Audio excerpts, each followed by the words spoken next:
How about an opening statement, just your thoughts coming into this year? Really excited about the season. I think, our players and our coaches did a really good job over the summer of really instilling a mindset of work, discipline, and consistency. So looking forward to building off that momentum and getting started. A lot of the guys who were here over the summer, they spent a lot of time together. Is that encouraging for the front office to see that? I think anytime you can try to activate some chemistry and continuity and build some familiarity, that's always a good thing. So, I think the time that our players were able to spend together this summer is certainly a right step in the direction to do that. Jacques quoted some lyrics from a song, said something like, to get to wonderful, you got to go through a bunch of stuff. Like, how close to wonderful are you?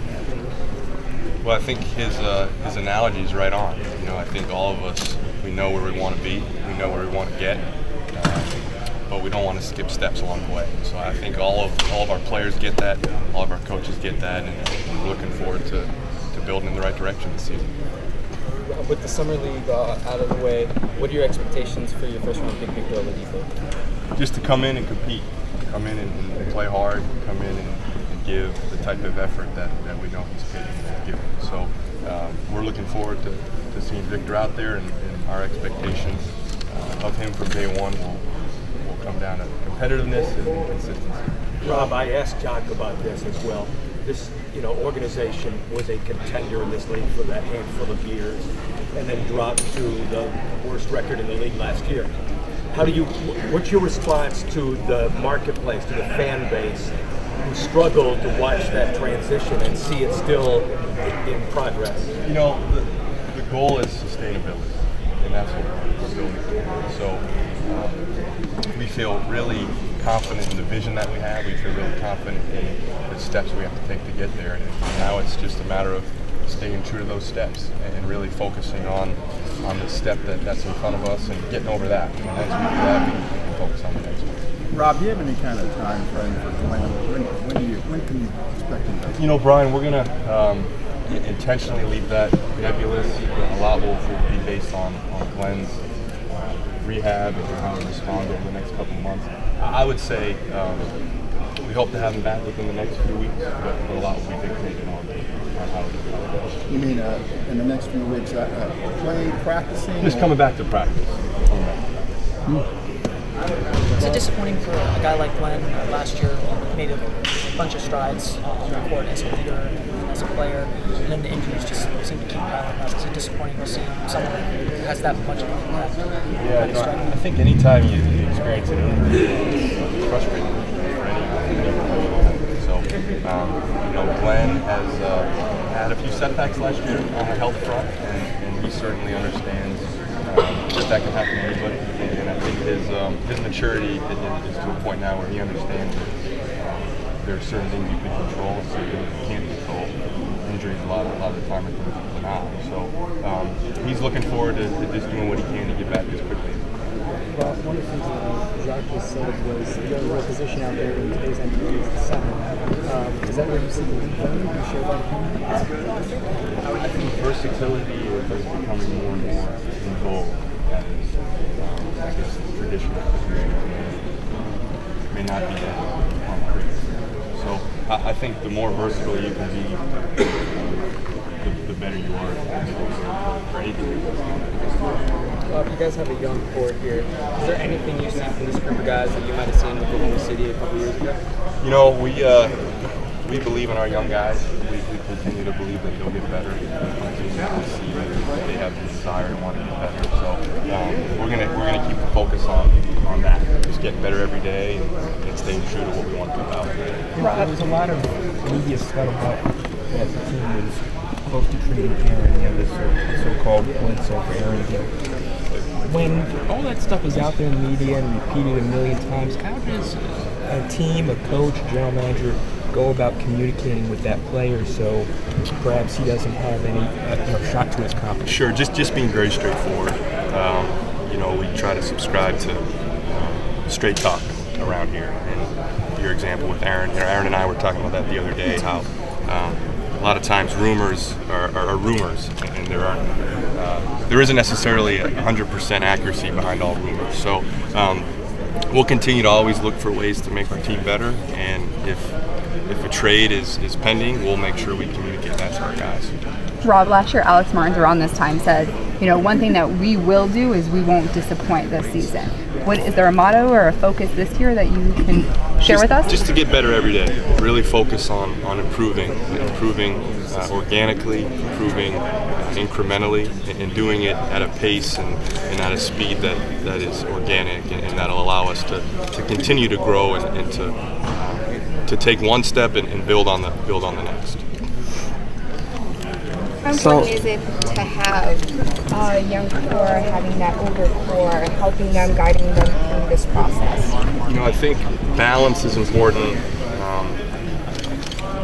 in life, right? Balance is important on a team. So anytime you can find a healthy mixture of young players and older players, I think the synergy that creates is positive and will allow us to grow as a team maybe a little more fluidly than if it was not as balanced. It seems like they pushed each other, held each other accountable. How good is that you have a group that's similar age, you're in here every day and they're holding each other accountable? Yeah, I think you can hold yourself accountable, but when you have teammates that are helping you hold yourself accountable, that's a powerful thing. So I think the structure that we've been able to implement here is one of accountability and making sure that the work that you put in is fruitful and purposeful. Solomon Jones is kind of a local guy from Daytona and Tampa. What do you think he can provide this preseason, and what did you see over the summer with Charlotte to bring him in here? Sure. So really excited to have Solomon with us. His length, his activity in the front court are areas that we're looking to upgrade and improve. So we feel like he'll have a chance to come in and really make an impact in a lot of different areas, but certainly with his activity. In a league where it's like win now and everyone has to win in one off season, how are you able to keep the patience around here down and get you guys to understand that this is a process and everybody has to understand that? Yeah, it just starts with trust. Trust in each other. It starts with trust in our plan, and we understand that we live in a world of instant gratification, and our goal is to try to build as quickly as we can, try to get to be as competitive as we can, as quickly as we can, but we don't want to do that in a way that's going to sacrifice our long-term sustainability. There certainly seem to be a lot of high expectations on a national scale for Victor in his rookie year. How do you keep him grounded, or what do you think of that in general? We don't really pay much attention to that. Again, we want Victor to come in and compete, play as hard as he can, and try to impact the game on both ends of the floor. You obviously did a lot your first year as general manager. Pretty much anything general manager could face your first year. What kind of lessons do you take into the second year of general manager with the plan kind of in place? Keep relying on the team that we have in our office, working hard every day. We have an incredible staff who is really coherent and really committed to getting us to be really good. And the key is to trust each other and to continue trying to be creative and innovative as best we can, but also sticking to our values, making sure that any decision we make is based on that. Last month, the NBA paid to install those ball and player tracking cameras in every arena, which is something I understand you've had for maybe a year now. What do you think those cameras and the data you get from them will help you do in the future?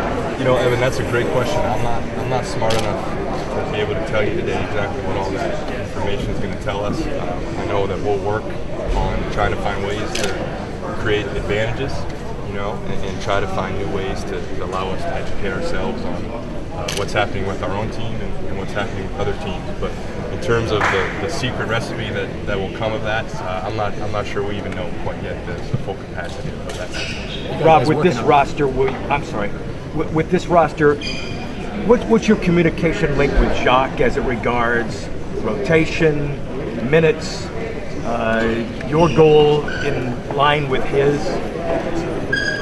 So what's the question? The question is, do you have communication with Jacques on rotation, minutes of players, what you want to see this year, the development of certain players, meaning maybe more time? Yeah, sure. You know, Coach and I are constantly in communication. We talk every day, and we talk about all things big and small. So we're certainly united on all fronts there. Rob, this is just hypothetical speak, but if the team's a contender midway through the season, and obviously you guys might not want the 8th seed, have to possibly face the Heat, could this team make a move to try to improve the roster?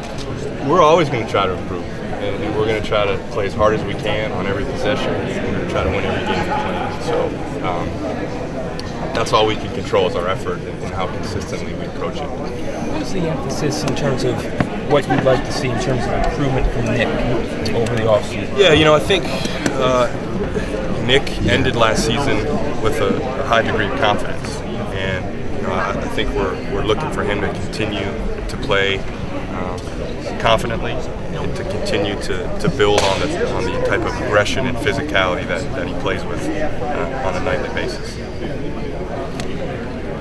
Is there any update on Keto Turkoglu and how that process is? Yeah, no, you know, we're still working on a buyout. We're still working on a buyout. Expect to have that done before the season starts? Time will tell. You know, Joe, I'm not sure. You know, I think the hope would be to have it, but sometimes what you hope for doesn't always come true. So we'll have to just kind of see how it plays out. Any free agents out there that you kind of got your eye on that you might bring in just to get a look at?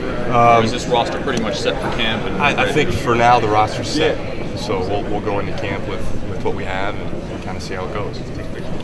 Everyone good? Thank you, guys.